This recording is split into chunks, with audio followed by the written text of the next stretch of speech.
ન્યૂઝમાં આપનું સ્વાગત છે। સમાચારમાં વાત કરીએ તો સમગ્ર કડી તાલુકા અનુસૂચિત જાતિ દ્વારા મહીસાગરના જાતિવાદી કલેક્ટર નેહા કુમારી દુબે સામે કાર્યવાહીની માંગ સાથે આવેદનપત્ર પાઠવીને રજૂઆત કરાઈ।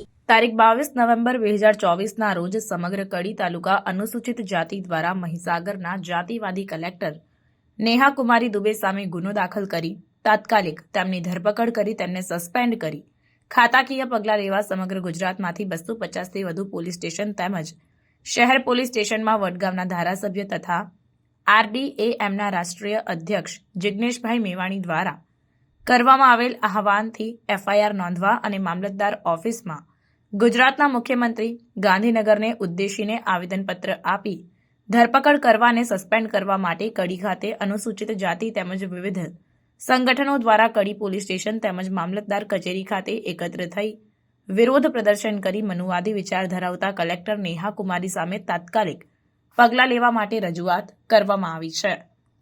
મહીસાગરના કલેક્ટર નેહા કુમારી દ્વારા તારીખ 23 ઓક્ટોબર 2024ના રોજ તાલુકા સ્વાગત કાર્યક્રમના મંચ પરથી જાહેરમાં અન્યની ઉપસ્થિતિમાં દલિત યુવાન, દલિત આદિવાસી સમાજ અને વકીલ આલમ વિશે કરેલી અત્યંત નિમ્ન કક્ષાની ટિપ્પણીએ રાજ્યમાં બાબુશાહીના વધતા પ્રભાવને સાક્ષી પુરાવાની સાથે ચિંતા ઉપજાવનારી છે।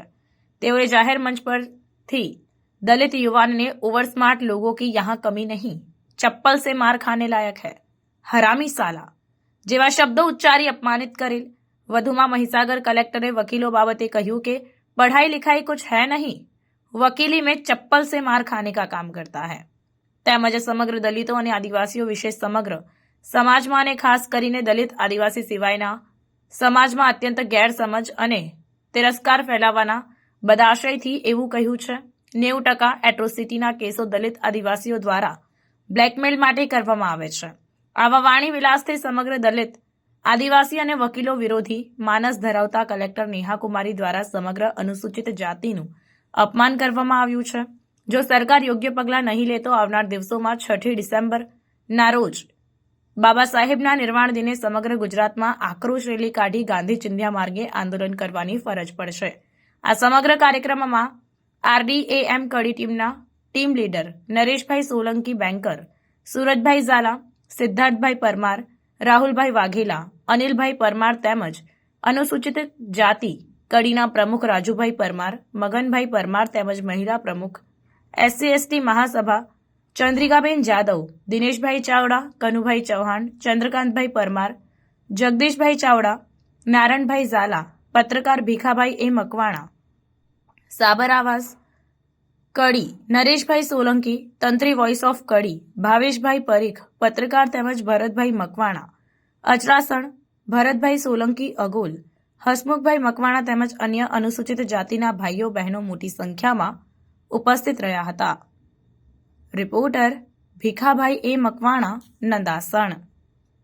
સાહેબ શ્રી મહીસાગર જિલ્લાના કલેક્ટર નેહા કુમારીજીએ જે આપણા અનુસૂચિત જાતિ બાબતમાં જે અપમાનજનક શબ્દો બોલ્યા હતા એ બાબતમાં તમે કડી પોલીસ સ્ટેશનની અંદર આવેદનપત્ર આપ્યું, ત્યાંથી પછી અત્યારે આપણે મામલતદારને રૂબરૂમાં આવેદનપત્ર આપ્યું, તો એ વિશે તમે સમાજને શું કહેવા માંગો?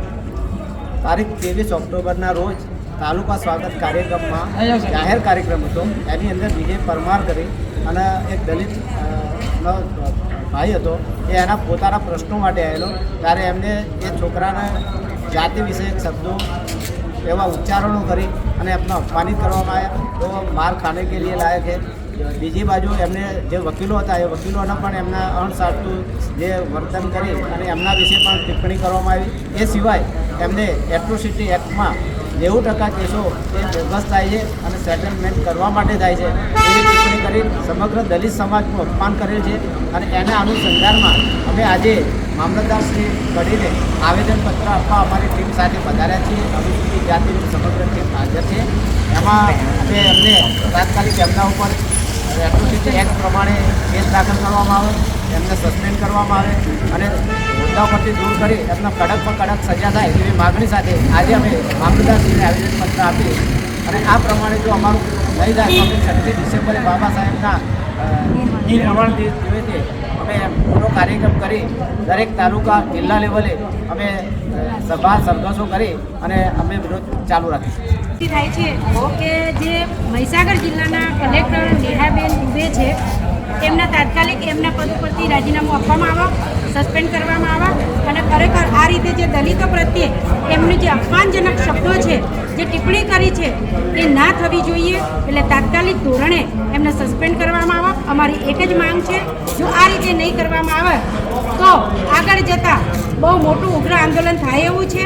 એટલે દરેક સમાજના માણસોને અને દરેક સમાજના અધિકારીઓને કહીએ છીએ કે ઉચ્ચ અધિકારી ઉચ્ચ પદ પર બેઠા છો તો તમે દરેક સમાજના માણસોને સમાન હક અને અધિકાર આપો અને સમાનતામાં રાખો. જય ભીમ, નમો બુદ્ધાય. અમે કડી તાલુકા અનુસૂચિત જાતિ સંઘ મહેસાણા જિલ્લાના કડી તાલુકાની અંદર જે મહીસાગરના કલેક્ટર એવા નેહા દુબે, એમને ખબર નહીં હોય કે હું કલેક્ટર બની છું એ ડૉક્ટર બાબા આંબેડકરના કાયદાથી બની છું. અને એવા ડૉક્ટર બાબા આંબેડકરના જે અનુવંશી છે, જે એસસી સમાજના, એ તમામ લોકોને એમ કે તમે ખોટી એટ્રોસિટી એક્ટ લગાવો છો અને ખોટી એટ્રોસિટી એક્ટ લગાવીને તમે ખાલી અમને સરકારને ભીડો છો. ભાઈ ખાલી નથી બેન, પણ અમારી ઉપર જે અત્યાચારો થાય છે એ તમને ખબર છે, છતાં તમે અમારી સામું તમે પણ એવું બોલો છો કે ખોટી ફરિયાદ કરો છો. બેન, એવી ખોટી ફરિયાદ નથી કરતા. તમારા આત્માને પૂછો, તમારા હૃદયના એક ખૂણાની અંદર પૂછો કે હું ખોટી રીતે અનુસૂચિત જાતિના એક વ્યક્તિને હું બોલી છું. તો અમારી માંગ એક છે સરકાર પાસે કે આ બેનને તાત્કાલિક સસ્પેન્ડ કરે અને તાત્કાલિક સસ્પેન્ડ કરી એમને મનુવાદીઓની જે કાયદો એમને એક લાગુ કરે. એ બેન ઘરમાંથી બહાર નહીં નીકળે, કારણ કે કલેક્ટર બન્યા છે મારા દાદાના કારણે, મારા ડૉક્ટર આંબેડકરના કારણે. અને આખી સમાજને તમે બોલો છો, આખી સમાજને તમે એમ માનો છો કે સમાજ ખોટી છે. અને સમાજ અમે સદાને માટે બાબા આંબેડકરના કાયદાને વરીને રહેલા છે અને સત્યના માર્ગે અમે ચાલનાર છે. જય ભીમ, જય સંવિધાન. મહીસાગર જિલ્લાના કલેક્ટર શ્રી દુબે જેમણે 23 ઓક્ટોબરના રોજ તાલુકા સત્કાર સમારંભનો પ્રોગ્રામ રાખેલો, ત્યાં અમારો એક દલિત ભાઈ 29 વર્ષનો જે પોતાના પ્રશ્નો લઈને ગયેલો, ત્યારે એમને એનું હળહળતું અપમાન થાય, તેમજ આખા દલિત સમાજનું, આદિવાસી સમાજનું અપમાન થાય એવા જાહેરમાં શબ્દો ઉચ્ચારેલા. એ શબ્દોના કારણે અમારું અપમાન થતું હોવાથી અમે અહીંયા નેહા કુમારી દુબેની સામે તાત્કાલિક અસરથી એમની સામે ફરિયાદ લેવામાં આવે, એમની ધરપકડ થાય અને સાથે સાથે એમના આવા જાતિવાદી કૃત્યના કારણે એમને તાત્કાલિક અસરથી સસ્પેન્ડ કરવામાં આવે. આજની ફરિયાદ એમનું કહેવું એમ હતું કે 90% દલિતો, આદિવાસીઓ લોકોની સામે ખોટી ફરિયાદો કરવામાં આવે છે.